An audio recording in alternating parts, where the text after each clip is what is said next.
How are you, son? It's early morning in Toronto, right? It is. It is quite early, but I'm very excited to be here. Thank you so much to everyone who put the work in to get the book translated. So I really appreciate it. I'm very excited to be here. Toronte dabar yra labai ankstyvas metas, tačiau džiaugiuosi galėdama su jumis bendrauti ir labai dėkoju visiems, kurie padėjo išleisti šią knygą lietuvių kalbą. Tai labai vertingos pastangos ir puikus darbas. So I just explained to people how I found you, your video on YouTube, and how I get book from you, and how it helps to my son to understand the, all processes, what to do. So please, maybe you can share the story of how you write this book and why you did it, and something else, what you do in Toronto and how you help children. Sonja, aš ką tik papasakau žmonėms, kaip atradau jūs ir jūsų darbą ir dabar galbūt galėtumėte trumpai pasidalinti savo istoriją, tuo, ką jūs darote ir savo įžvalgomis. Okay, so Mike is yours. Thank you, Sonia. Thank you. Thank you. Yeah, it's an interesting story because I didn't intend to write the manual. I had no real intention to be writing a book. I was on a project in China working with some families and a PhD there. And it was the PhD in China who really, really pushed me unrelentingly, really, to get the manual done so that they would have that as a resource. So in fact, it was first available in Chinese. Iš tikrųjų, mano darbo pradžia labai įdomi, nes aš neturėjau ketinimo parašyti vadovėlį ar knygą šią temą. Aš tuo metu dirbau Kinijoje ir rašiau savo doktorantūros darbą ir atlikau įvairių tyrimų, kurie ir pastumėjo mane šią linkmę toliau domėtis šią temą ir galiausiai atvedė prie knygos. So as I wrote the book, I think it became sort of more and more important to me to sort of share the importance of treating the medical aspects of autism. And that's why I term it, and lots of us do, who treat children diagnosed with autism, we talk about recovery. We talk about recovery from the medical aspects of autism that are typically ignored and called things like behavior, or, kids with autism just do strange things, or kids with autism just don't eat well, or they don't sleep, when in fact they have medical issues that deserve to be assessed and treated. Ir, betyrinėdama ir bedirbdama, aš ėmiau vis labiau gilintis į šią temą ir galiausiai supratau, kad norėčiau toliau dirbti šią kryptimį ir man ypač įdomus biomedicininiai autizmo aspektai ir todėl aš kalbu apie išgyjimą arba atsigavimą arba to vaiko būklės gerinimą, nes labai dažnai mes sakome, kad toks vaikas turi elgesio sutrikimų arba kažkokių ten sveikatos sutrikimų, sveikatos būklių, prastų ligų, nors iš tikrųjų tai dalykai, kuriuos galima pagydyti ir kur galima vaikui padėti, žvelgiant grinai biomedicininiu požiūriu. So the goal of the manual was to be very user-friendly, to be very helpful to parents and kids. I don't touch in an elaborate way on all the research or the researchers or the doctors who've found the medical information. I think that's very important, and credit is due to those folks for changing literally tens of thousands, if not hundreds of thousands of children's lives by identifying the medical pieces like brain inflammation and B12 deficiency in the brain and vitamin A deficiency, gut issues. So the manual is designed to be hands-on. How do we get our kids better? Ir rašydama šią knygą, aš labai stengiausi, kad ji būtų kuo lengviau suprantama ir kuo praktiškesnė, kuo lengviau pritaikoma kasdieniam gyvenimui ir mano skaitytojams būtų lengva iš tikrųjų naudotis tais patarimais, kurie yra sudėti į šią knygą, todėl aš per daug nesigilinau į medicininius aspektus, į mokslinius aspektus, nors iš tikrųjų už šios knygos slypi labai daug gydytojų, labai daug mokslininkų, kurie atliko įdomių, naudingų ir gilių tyrimų tiek apie, tarkim, vitaminų trūkumus, vitaminozės, žarnyno veiklą ir jo įtaką autizmui. Tačiau ši knyga yra skirta visų pirma praktiniam naudojimui šeimoms ir žmonėms, kurie nori pasitelkti mokslo atradimus ir mokslo žinias tam, kad padėtų vaikams. So it's interesting because the book was written in early mornings like this in just outside Toronto, and I had a tremendous amount of help on the book. Not just my editor, who was fantastic, because I'm not a writer, I'm a doctor, so she was wonderful. But by my children and in particular my sister, who's also a naturopathic doctor. I think that my sister you know, I'm sure I'm biased, but I think she's probably one of the best naturopathic doctors in the world, and she is really good at breaking things down into steps, so that when you're treating something, especially something as complicated as autism, that you break it down into a step-by-step approach. Ir labai įdomu, kad iš tikrųjų šią knygą aš taip pat rašiau rytais, tokį ankstyvą rytą, kaip kad dabar yra Kanadoje, Toronto užmiestyje. Ir turėjau daug naudingos pagalbos, man labai padėjo mano redaktorė, kuri yra nuostabus žmogus, ir taip pat labai padėjo mano sesuo, kuri taip pat yra medikė ir ji yra labai nuosekli, labai metodiškai ir jai labai gerai sekasi sudėtingus dalykus suskirstyti į paprastus etapus, labai lengvai suprantamus. Ir kai kalbam apie tokį kompleksinį dalyką kaip autizmas ir autizmo gydymas, tai mano sesės dėka man pavyko taip pat labai aiškiai, tikiuosi aiškiai paaiškinti, kaip galima taikyti įvairius metodus, padedant autizmą turintiems vaikams. I think as we sort of put the step-by-step approach together, the other layer or aspect of the book or the manual that I think is important is hope, right? I think that so many of us were told that our kids had these issues and there's nothing we could do about it. And, you know, I'll try not to get emotional just because this gets into how important it is to treat our kids and to give them opportunities that they're held back by, right? If they're in pain or they're hitting their head or they're not able to make eye contact, or, you know, so many of our kids can't communicate verbally, treating those medical aspects transforms their lives. And so I think that, you know, it's a balance. Like hope is an important thing to honor, but I think that was an important part of the book as well. Ir dar vienas labai svarbus šios knygos aspektas yra viltis. Mes norime suteikti visiems tėvams vilties, kad jų vaikams galima padėti, nes mes žinome, kaip sunku yra auginti vaiką ir būti šalia vaiko turinčio autizmo spektro sutrikimą, nes mes matome, kaip jam gali būti sunku. Dažnai tokie vaikai negali komunikuoti, negali išreikšti to, ką jie jaučia, negali išreikšti to, kaip jie jaučiasi, nes turi tiek kalbos sunkumų, tiek kitų sunkumų reiškiant savo emocijas. Ir mes norime suteikti jums vilties ir norime, kad žmonės pamatytų, jog tokiems vaikams galima padėti. So I think accessibility to is essential. I mean, I hope that if people read the manual, they feel empowered and they feel like they can start to do some of the treatments, especially the diet.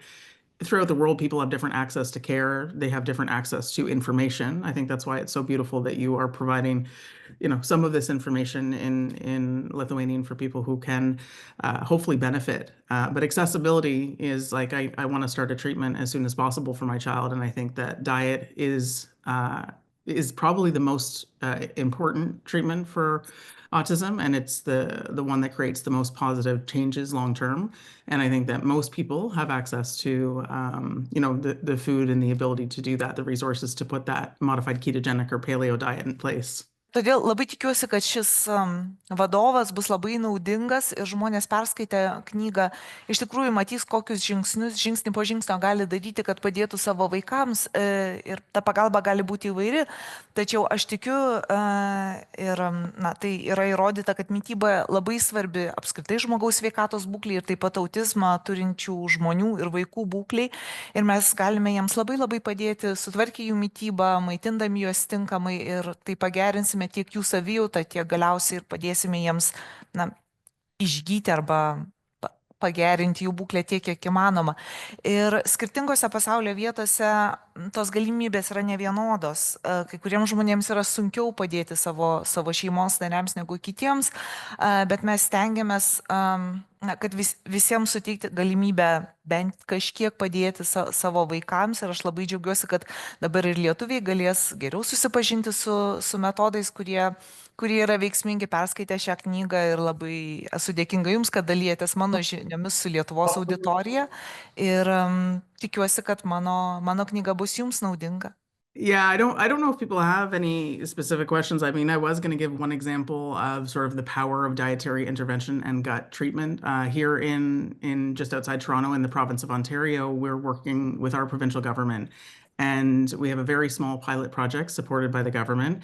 And there has been 70 patients, and they are some of the most severely self-injurious and aggressive children and adults within our communities.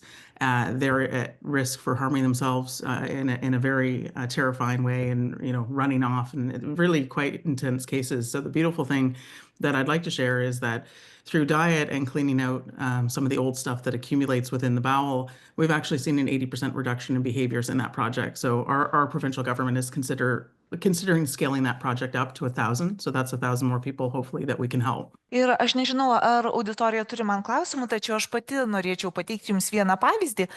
Čia Kanadoje mes dabar atliekame tokį nedidelio masto tyrimą. Turime 70 vaikų, kurių sutrikimai yra labai sunkaus pobūdžio. Tie vaikai yra labai neramus, agresyvus, jie dažnai kenkia savo, gali pakenkti ir kitiems, jų elgesio sutrikimai yra tikrai labai akivaizdus. Ir mes mėginame tiems vaikams padėti pritaikyti jiems specialią dietą, mytybos režimą, kuris yra aprašytas ir knygoje, taip kad mytybos pagalba mes padėtume jų žarnyno, pagerintume jų žarnyno būklę, ir tai pagerėja ir viso organizmo būklė, ir tai veikia jų elgesį, atsispindi ir jų elgesyje. Ir šio eksperimento rezultatai buvo tikrai džiuginantis, nes mes pamatėme maždaug 80% pagerėjimą, 80% atvejų, kai tų vaikų tiek savijauta pagerėjo, tiek jų elgesys pasitaisė, jeigu taip galima sakyti. Ir mūsų vyriausybė vertino šias pastangas ir šios rezultatus, ir mes dabar svarstome galimybę išplėsti tyrimą iki maždaug 1000 vaikų, kuriems pritaikysime tokią pačią dietą, ir tuomet stebėsime, kaip jiems seksis, ar iš tikrųjų tai yra taip veiksminga, kaip mes matome, kad gali būti veiksminga. So another great example of a medical concern that gets completely overlooked most of the time is the visual processing impairments that our kids experience. Sometimes you see that as just lack of eye contact. Sometimes you see it as them looking out of the sides of their eyes or looking at things closely. Sometimes they'll stim in front of their eyes, or I have 2 children this week actually that will just stare out the window at the wind blowing through the trees, or stare at the water in the shower as the shower water falls down. So there's some wonderful research by Dr. Pawan Sinha, and he's a visual neurobiologist who found that children with autism don't track moving information properly. It's a significant medical issue that we can treat, and it does really help improve their quality of life, so they can actually see things properly. And then it helps also because the vision needs to integrate for the rest of the brain to function properly, including the ability to create expressive language or to speak. Ir kitas svarbus ir akivaizdus ir skaudus autizmo aspektas yra vaikų regos sutrikimai, jeigu taip galima sakyti, ir to pavyzdžių gali būti įvairių. Yra daug tokių vaikų, kurie vengia akių kontakto arba negeba išlaikyti akių kontakto, žvilgsnio kontakto su kitais žmonėmis, arba jie dažnai įsistebeilyja į vieną tašką, arba jų žvilgsnis klaidžioja. Būna, kad jie mėgsta žiūrėti, tarkim, krentantį vandenį arba ten bėgančią vandens srovelę duše. Tų pavyzdžių yra įvairių, bet taip, regos funkcijos gydymas irgi mums yra labai svarbus, ir mes stengiamės ieškoti būdų, kaip pagerinti tų vaikų gebėjimą sufokusuoti savo žvilgsnį arba valdyti savo žvilgsnį, valdyti savo regėjimą. Ir yra vienas gydytojas, mano kolega, kuris atliko labai naudingų tyrimų šią kryptimį, ir mes stengiamės toliau tobulinti savo metodus, kaip padėti vaikams, nes tai yra taip pat labai svarbu. Jeigu žmogus gali valdyti savo žvilgsnį, jis gali užmegzti akių kontaktą su kitais žmonėmis, tai labai padeda ir bendravimui, ir socialumo vystymui, ir tolesniam gyvenimui, ir prisitaikymui prie visuomenės tų žmonių. Perfect. Well, I just want to thank you again for making this happen, and I really appreciate Leuko Labs and Saulius for all your work, and everyone else who is involved, and I really appreciate you having me here to chat a little bit about my book. It's been fun to share some of the origin story. Ir dar kartą norėčiau jums visiems padėkoti už galimybę pasidalinti savo žiniomis, savo įžvalgomis. Dėkoju Luko laboratorijai, Sauliui ir visiems, kurie prisidėjo prie šio projekto, ir labai džiaugiuosi, kad galėjau su jumis, kad ir trumpai pasikalbėti. Gerbiama Sonia, jūs knygoje išgijimo procesą lyginate su kopimu į Everestą, ir labai gražiai aprašote, kad jūs esate ta viena kaip vietinis gyventojas šerpas, tai kurie padeda įkopti į Everestą.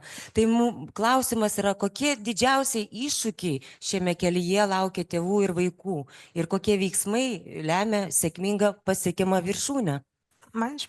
Okay, thank you so much. And we have a question for you. In your book, you compare recovery to climbing Everest. And we would like to ask you then, what are the greatest challenges that await parents and the entire community helping the child to climb the Everest, helping the child to recover from autism? Well, I think it's important to note I can't really climb Everest. I can, in the sense, help families, take that journey, and that's where that sort of analogy comes from. But biomedical treatment's hard. As a parent of a child with autism, I can tell you it's the hardest thing we've ever done. It's one of the most important things we've ever done. But children don't get better without obstacles and them aggravating. And it can be discouraging and it can be scary. And sometimes you stop when you should be moving forward, even though something's uncomfortable, if a child has a reaction like diarrhea or rashes or they're not sleeping. So to have a guide, someone who's done it before, that's why I use the Sherpa analogy, because they have the paths that they like and the treatments that they are comfortable with. So someone who's done this over and over again, like I think Dr. Julie Buckley, for example, in Jacksonville, Florida, is someone I consider a mentor, and she's just recovered thousands and thousands of kids because she has a process. She's on the front lines treating, and that's kind of what I was trying to get at there with that part of the book. Na, tai iš pradžių turiu pripažinti, kad aš pati nesu įkopusi Everesto ir tai buvo tiesiog metafora, nes šis darbas iš tikrųjų yra sunkus ir aš kaip autisto mama galiu pasakyti, kad tai yra sunkiausia, ką man yra tekę bandyti padaryti ir ką aš darau. Ir iš tikrųjų kliūčių bus ir kliūčių pasitaiko labai daug tiek vaikams, tiek jų šeimai, nes kartais vaiko reakcija gali būti, tokia skausminga ir sudėtinga, gali būti ir viduriavimo, ir nemigos, ir kažkokio nepasitenkinimo iš vaiko pusės, kai bandoma jį gydyti. Tačiau labai labai padeda, jeigu yra žmogus, kuris yra tai daręs anksčiau, arba kažkas, kas jūs gali nukreipti tinkamų kelių, tarsi vedlys. Ir dėl to knygoje aš kalbu apie tos šerpus, kurie padeda alpinistams kopti į Everestą. Jums taip pat labai praverčia, jeigu šalia yra toks šerpas, vedlys, kuris rodo jums kelią. Ir aš turiu kolegę, gydytoja, kuri yra padėjusi tūkstančiams vaikų, kuri yra tikrai ekspertė jau šioje srityje ir ji padėjo man. Tai taip ir aš tikiuosi, kad mano knyga bus tarsi jūsų vedlys, vadovas jūsų kelyje.